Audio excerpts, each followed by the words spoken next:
एक बार त्रिलोचन नाम का एक ब्राह्मण धन्ना भगत को भगवान की मूर्ति देखकर कहता है कि इसकी पूजा आराधना किया करो।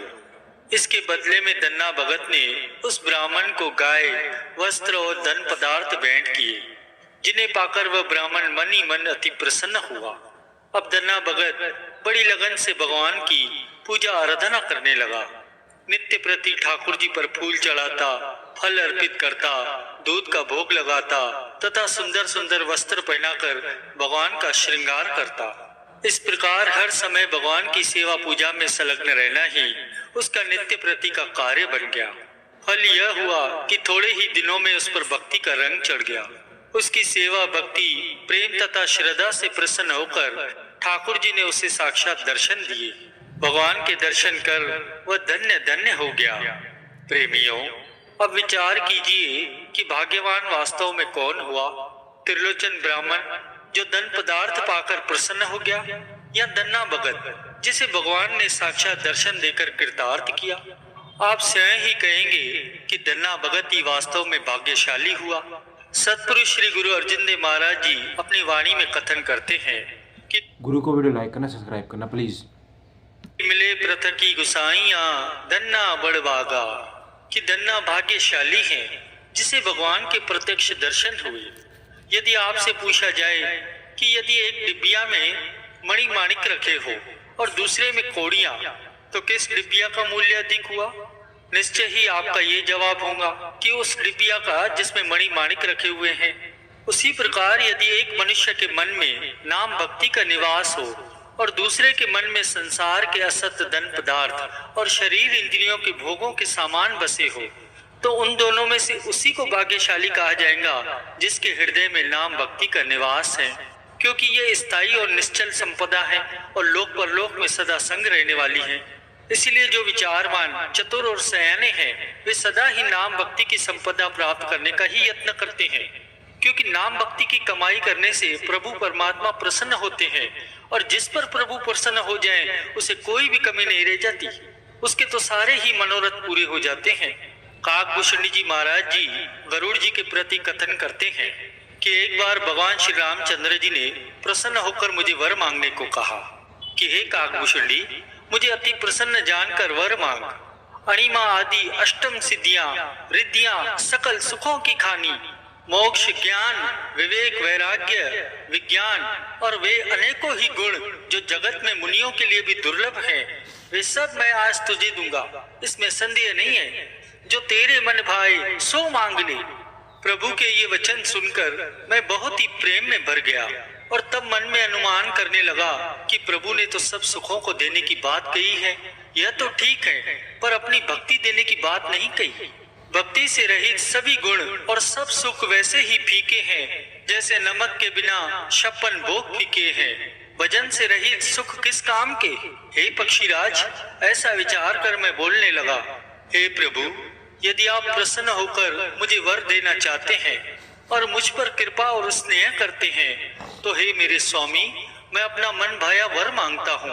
आप उदार हैं, हृदय की जानने वाले हैं। आपकी जिस अविरल और विशुद्ध भक्ति को वेद और पुराण गाते हैं, जिसे योगीश्वर मुनि खोजते हैं तथा प्रभु की कृपा से कोई विरला ही जिसे पाता है, हे भक्तों के मन इच्छित फल देने वाले कल्पतरु, हे शरणागत हितकारी, हे कृपा सागर, हे सुखधाम भगवान, दया करके मुझे अपनी वही भक्ति दीजिए। मेरी यह विनय सुनकर भगवान कहने लगे, एवं अस्तु, अर्थात ऐसा ही हो, कहकर श्री भगवान परम सुख देने वाले वचन कहने लगे। एवं अस्तु कही रघुकुल नायक, बोले वचन परम सुखदायक। सुनो बायस्ते सहज सयाना, काहे न मागसी अस वरदाना। सब सुख खानी भक्ति ते मागी, नहीं जग कोई तो ही सम बड़भागी। हे काक सुन, तू स्वभाव से ही बहुत सयाना है, फिर ऐसा वरदान कैसे न मांगता? तूने सब सुखों की खान भक्ति मांग ली। संसार में तेरे समान बड़भागी कोई नहीं है। जिनके हृदय में सर्व सुखदायक भगवान की भक्ति और नाम का निवास है, उन्हें ही भाग्यशाली कहा गया है। आम दुनियादार इंसान धन पदार्थों और शरीर इंद्रियों के भोगों के सामानों को प्राप्त करके मन ही मन अत्यंत प्रसन्न होते हैं और स्वयं को भाग्यशाली समझते हैं, क्योंकि उनकी दृष्टि में उन्हीं पदार्थों का प्राप्त होना ही सौभाग्य का चिन्ह है। परंतु संत महापुरुष समझाते हैं कि ऐसा समझना मनुष्य की नित्यांत भूल है। संत सत्पुरुषों की दृष्टि में तो भाग्यशाली वस्तु तो वही है जिसके पास नाम भक्ति का वास्तविक धन होता है। संसार के धन पदार्थ आदि तो अस्थायी हैं, अनित्य हैं। उनको प्राप्त करके प्रसन्न होना और स्वयं को भाग्यशाली समझना कदापि उचित नहीं है। और जो धन वास्तविक, स्थायी, निश्चल हो और वो लोक परलोक में सदा संग साथ रहे, ऐसे धन को प्राप्त करने वाला ही तो वास्तव में भाग्यशाली है। वह धन है नाम और भक्ति। महापुरुषों का कथन है कि परमात्मा का नाम ही एक ऐसा धन है जो सदा स्थिर रहने वाला है, शाश्वत और नित्य धन है।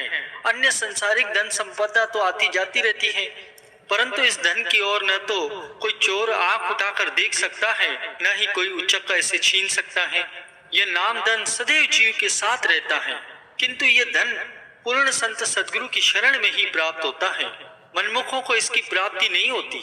सत्पुरुष श्री गुरु अमरदास जी महाराज जी सराहना करते हैं कि वे जीव धन्य हैं जिन्होंने संसार में आकर नाम रूपी धन को अर्जित किया है। अब विचार कीजिए कि भाग्यशाली वास्तव में कौन है। महापुरुषों ने तो उपरोक्त वाणियों में स्पष्ट फरमाया है कि जो मनुष्य नाम भक्ति की कमाई में संलग्न है वे ही धन्य और भाग्यशाली हैं।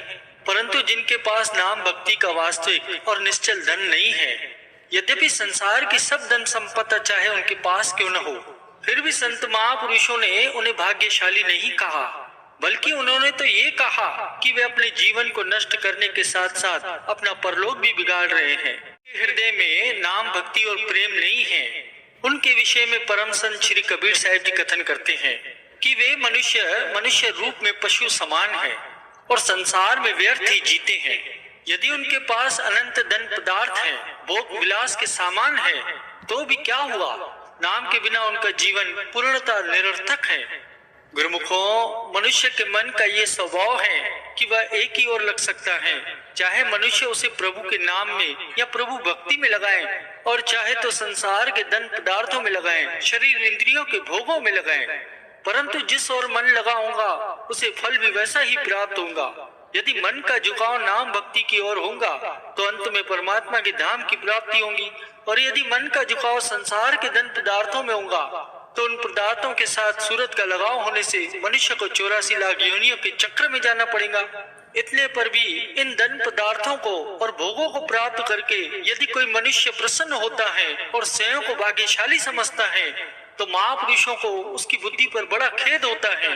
इसीलिए उसे भाग्यशाली मत समझो जिसके पास संसार की धन संपदा है, शरीर इंद्रियों के भोगों के सामान है, बल्कि उसे भाग्यशाली समझो जिसका मन नाम भक्ति में रमा हुआ है। सत्पुरुष श्री गुरु अर्जुन देव महाराज जी के वचन है कि बड़बागी ते जन जग माही, सदा सदा हरि के गुण गाही। कि संसार में वही मनुष्य भाग्यशाली है जो सदा ही प्रभु के गुण गाते हैं। सो जन जग में है बड़बागी, जाकी सूरत नाम संग लागी। गुरु को वीडियो लाइक करना, सब्सक्राइब करना प्लीज़।